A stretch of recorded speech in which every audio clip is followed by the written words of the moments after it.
everyone, welcome to IGN's History of Awesome 1997. I'm your host, Vincent Genito, and I am joined by my three panelists, Jared Petty. Yo. Callie. Hi. And Justin. Hello.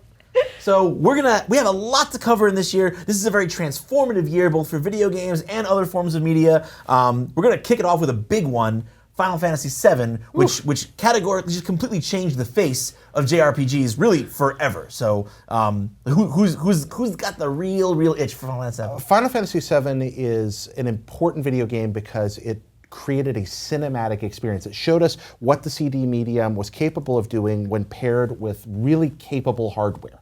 You had the PlayStation, which was the first really just totally competently done CD system. And when you added that to the art direction that Square Enix put on it, a lot of it comes across as dated looking now. You had the weird like puppet people models and all that. Yeah, triangle elbows. But at the time, you'd never seen anything like it, and it was positively overwhelming. We're just like, wow, this is gorgeous. And I've never seen a game where I feel like I'm walking around a real 3D world on a console until now, not at that scale. I mean, those polygonal characters, sure, you can take them or leave them by today's standards, but those pre-rendered backgrounds, that was such a smart idea. And I didn't really understand, I was too young at the time to really get, you know, sort of the differences between things being modeled in 3D. What the wizardry was there, Yeah, I just remember that game looking gorgeous and looking really different than anything I'd ever played before. Yeah, it was the first one that really did that, where it melded the real time and the pre-rendered in a very like at least in an way. RPG. You know, some stuff like Resident Evil was coming out around that time. Right. But And this wasn't really marketed as an RPG. That's one of the interesting things about it. I mean, yes, we knew what it was, but they're just like, Final Fantasy VII, it's big and awesome and on television, go buy it at the store. And then you get it. That might be the first example of a game being advertised on television that I can recall. I'm sure there's earlier examples, but that was just everywhere. Yeah, all of it. It was a media frenzy there for a while. It was the biggest thing in the world, or the biggest thing in my world. And I mean, I'm on record as not being the world's biggest Final Fantasy VII lover. I love 9 much more, so I won't pretend like I absolutely love that RPG. But one thing that I unequivocally love about it is the materia system. So smart, so clever. You know, it was nice to just sort of slot abilities in willy-nilly if you wanted to play casual, but if you were really hardcore, there was a lot of min-maxing options there. A very, very flexible system. I thought a much stronger system than, like, I don't know, the draw system from 8 or some of the other ones. Or the Esper system that came before. The Esper system in 6 is pretty good. It's great. Yeah, I mean, it's great, but in 7, I feel like with the materia system, they established, for the first time, I think, in a very like powerful way, at least for the North American audience, anyway, the idea that you can really make each character what you want them to be. I think Materia was largely a decision that was welcome for new players. I mean, it was easy to understand. These people were blank templates. You can make them what you wanted them to be. Yeah. It was a break from what you'd seen previously in the series, and I think it was an allowance for new players to come in, and one of the reasons the game was so popular outside of the traditional established RPG base. Absolutely. I think it's probably also worth mentioning just the drama that there was, within the video game industry. Final Fantasy and Square and Nintendo had been synonymous for well over a decade, or maybe not well over, but at least a decade, and to see that switch, that sort of, I don't know, betrayal might be too strong of a word, but that was really dramatic. It was a big deal because what it came from is that, of course, Sony and Nintendo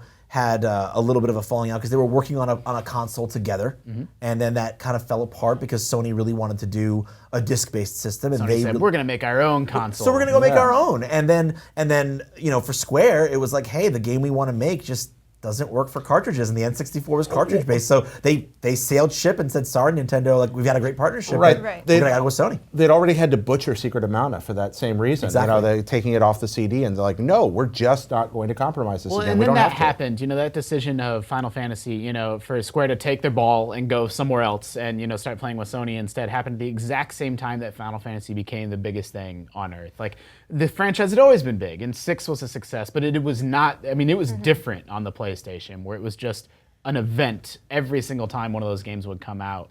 So that meteoric rise of that franchise happened just at the moment like Nintendo really needed it the most. Yeah, and that's what you're saying is totally true. It made both JRPGs, Final Fantasy, and I would even argue video games as a whole a way more mainstream, widely seen thing. Right, like people my age and slightly older, like Final Fantasy VII was the entry point for a lot of them. Right. And it's still a huge game to those people. It's a really great memory. And like I know my cousins were really, really into it, and they're the ones who kind of influenced my gaming life. So it was it resonated with a lot of people. There were a lot of ripples. You know what I mean? Yeah, absolutely. And before we move on from it, the really important thing that we have to do, since we have 4 of us here, we have to take a poll. Who cried at that moment, which we won't spoil for people if they're 20 plus years late?